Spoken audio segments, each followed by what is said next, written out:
Hello, this is Jerry. Welcome back to our study of the prophets and kings of Israel. The people of God split after the death of Solomon, with King Jeroboam in the northern kingdom of Israel and King Rehoboam in the southern kingdom of Judah. And we're on the final part of King Jeroboam of Israel. Now, some people assume these Old Testament stories are just morality tales. Others accuse the ancient Jews of never possessing the land with a real kingdom, but inventing these accounts of so many kings and one queen in order to bolster their humble history. These claims are still regularly made, despite the many archaeological finds to the contrary. Concerning Jeroboam, for example, in 1904, in the archaeological site of Megiddo, Israel, archaeologists found in an excavation dump of cast-off dirt a very small seal made of jasper about 1.2 inches wide, and the seal was impressed into wax as a royal signature. Here is a picture of a replica. They soon made a bronze impression cast or replica, and good thing, because when it was on its way to the Istanbul Museum, it was lost. A mystery. Was it stolen or just lost? But it definitely existed, and a lot of people examined it. The seal said, "Of Shema, servant or steward of Jeroboam." This refers to either Jeroboam the first or second in the kings of Israel. And even if it is Jeroboam the second who comes up soon, that still affirms that there was a King Jeroboam. Today, we'll look at one last story about Jeroboam given in 1 Kings 14. At the time, Abijah, son of Jeroboam, became ill, and Jeroboam said to his wife, "Go, disguise yourself so you won't be recognized as the wife of Jeroboam. Then go to Shiloh. Abijah the prophet is there, the one who told me I would be king over this people. Take 10 loaves of bread with you, some cakes and a jar of honey, and go to him. He will tell you what will happen to the boy." So Jeroboam's wife did what he said and went to Ahijah's house in Shiloh. Now, isn't it interesting that Jeroboam has set up this whole religious system, but when he has a significant need to hear from the divine world, he sent his wife to a prophet of the Lord God. Oh, what's up with that? Here was a man living in contradiction. Jeroboam knows this whole religious system in Israel was a sham, because he himself adapted it from Canaanite religion. And what was most important to Jeroboam was not spiritual truth for the kingdom, but what he thought would work and maintain his place as king. However, Jeroboam did believe that the God of Ahijah would know the future of his son, though at the same time he assumed Ahijah would not recognize his wife in disguise. It's also significant that Jeroboam was not requesting his son to be healed. Apparently he had not the faith to believe that, only to know the future of the boy. Would he live?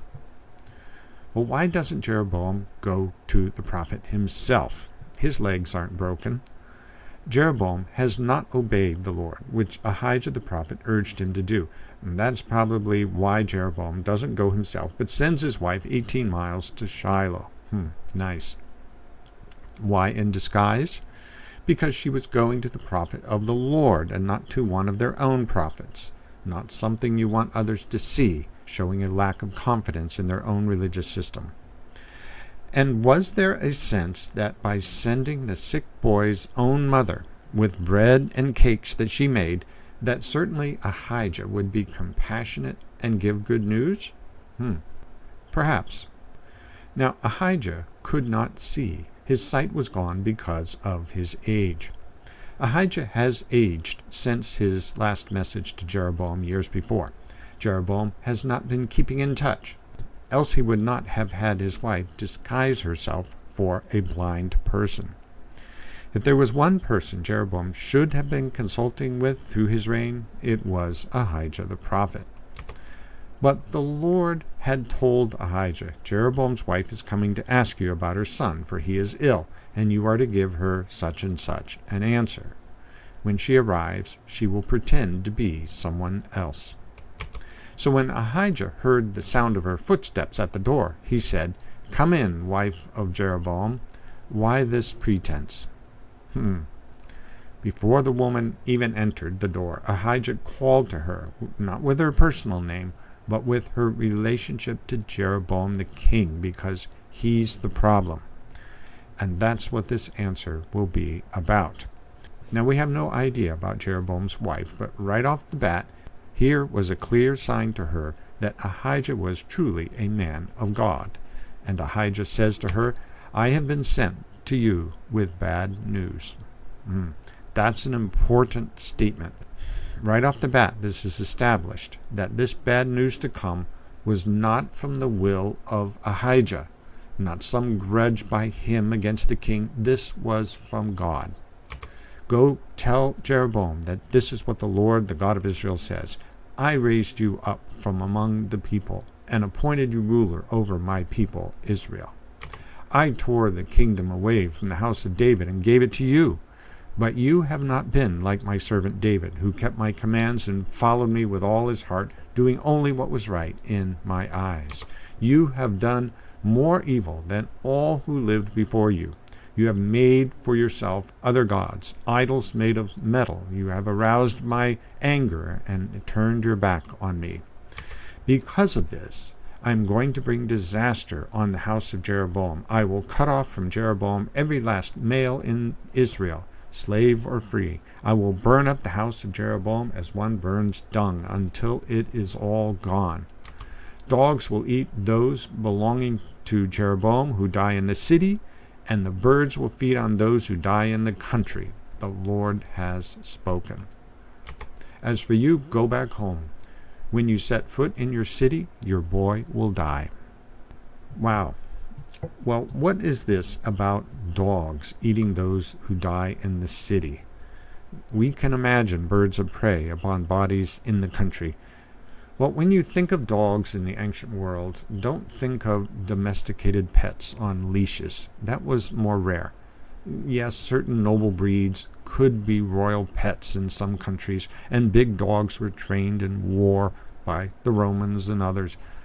But most dogs were wild and in packs, and they were scavengers in the towns and cities, so bodies left out because no one cared for them would be the prey of dogs.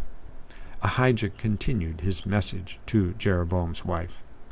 "The Lord will raise up for himself a king over Israel who will cut off the family of Jeroboam. Even now this is beginning to happen. And the Lord will strike Israel so that it will be like a reed swaying in the water. He will uproot Israel from this good land he gave to their ancestors and scatter them beyond the Euphrates River, because they aroused the Lord's anger by making Asherah poles. And he will give Israel up because of the sins Jeroboam has committed and has caused Israel to commit." There's no hint here about what was going on in the mind of his wife. Perhaps, what were my parents thinking for me to marry this man? Actually, Jeroboam had a great resume. He no doubt looked like a great catch. He was a super successful administrator under King Solomon, and so Solomon promoted him. And he was so well liked by everyone and viewed as an up-and-coming political leader. Israel looked to him with a lot of trust for leadership after the split of the kingdoms. Jeroboam is a reminder that there are admirable, impressive people, extremely smart and charismatic, who are a total zero spiritually. Less than zero. Jeroboam was a big negative number. God knows the specifics.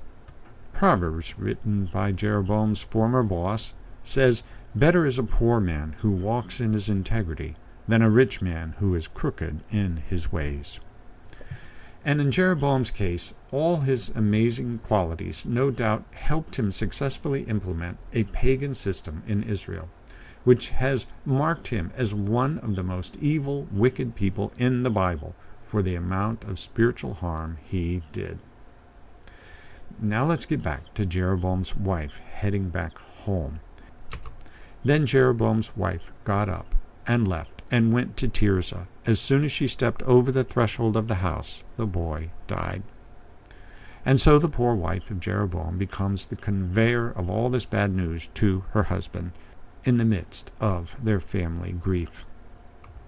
The other events of Jeroboam's reign, his wars and how he ruled, are written in the book of the annals of the kings of Israel. He reigned for 22 years and then rested with his ancestors, and Nadab his son succeeded him as king. It's amazing how often the Lord refers back to Jeroboam about the long-term tragic legacy of Jeroboam's evil. Here's an example I randomly picked from one of the later kings of Israel. Pekahiah did evil in the eyes of the Lord. He did not turn away from the sins of Jeroboam, son of Nebat, which he had caused Israel to commit. Jeroboam got Israel stuck in the rut of paganism.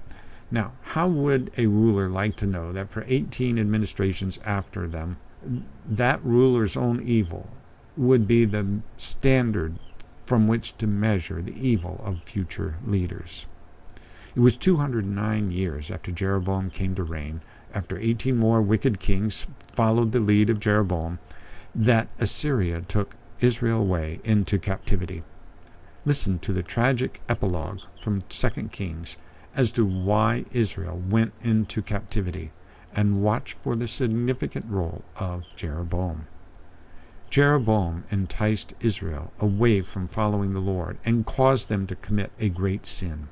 The Israelites persisted in all the sins of Jeroboam and did not turn away from them, until the Lord removed them from his presence, as he had warned through all his servants the prophets. So the people of Israel were taken from their homeland into exile in Assyria, and they are still there. That's why I'm saying he is one of the most wicked persons in the Bible. The prophecy concerning the violent judgment against Jeroboam was fulfilled in the next chapter, 1 Kings 15, when King Baasha came to power and killed all the relatives of Jeroboam. Here's the grisly details. Baasha, as soon as he began to reign, he killed Jeroboam's whole family. He did not leave Jeroboam anyone that breathed, but destroyed them all, according to the word of the Lord given through his servant Ahijah the Shilonite. This happened because of the sins Jeroboam had committed and had caused Israel to commit, and because he aroused the anger of the Lord, the God of Israel. I'm struck with the story today, and so surprised Jeroboam even asked the Lord for something through Ahijah. After all, Jeroboam had completely disobeyed the Lord and turned Israel largely against the Lord. Why did Jeroboam even countenance the possibility that the Lord would just let him know about his boy and not address Jeroboam's spiritual crime? As we noted, Jeroboam was not spiritually astute, an unbeliever. His concept of the Lord allowed some supernatural ability, like knowing the future, but as I mentioned, not healing, else he probably would have asked for that for their son. But it appears, though we can't read his mind, that Jeroboam does not have a sense of God as a holy, divine person, a person who would be angry at Jeroboam for his disobedience, who would even judge him severely. So I give it a good chance that this broad, sweeping judgment against Jeroboam and his line was a bit of a surprise to him. This kind of conception of God is very common in America, isn't it? That God lives for us and our happiness rather than us living for him. Just being the nice and not evil person we are is often considered enough to make God very happy with us. And the way we love ourselves, hey, I'm sure God feels the same. I feel like I'm okay, and that's probably an indicator that God up there agrees. There's lots of people who think that way. And I don't know for sure that Jeroboam felt this way, but he did find it very easy to pursue the opposite of what God commanded, seemingly without fear of judgment. The story of Jeroboam is shocking, frustrating, and also sad, because it's not only what Jeroboam did, but what he did not do. He lost the opportunity to turn Israel back to the Lord from the paganism that Solomon, his former boss, had sponsored and participated in during the latter part of Solomon's reign. The Lord so clearly explained the sin of Solomon to Jeroboam, and how much the Lord would bless Jeroboam and his reign if he obeyed the Lord in his life. The Lord promised, "I will be with you. I will build you a dynasty as enduring as the one I built for David, and will give Israel to you." The legacy of Jeroboam could have been amazing, with a name similar to David. Now, how many persons named David have you known? How many Jeroboams? Well, next time, Lord willing, we'll move on to the next kings, Nadab and Baasha. We hope they do better. Thanks very much.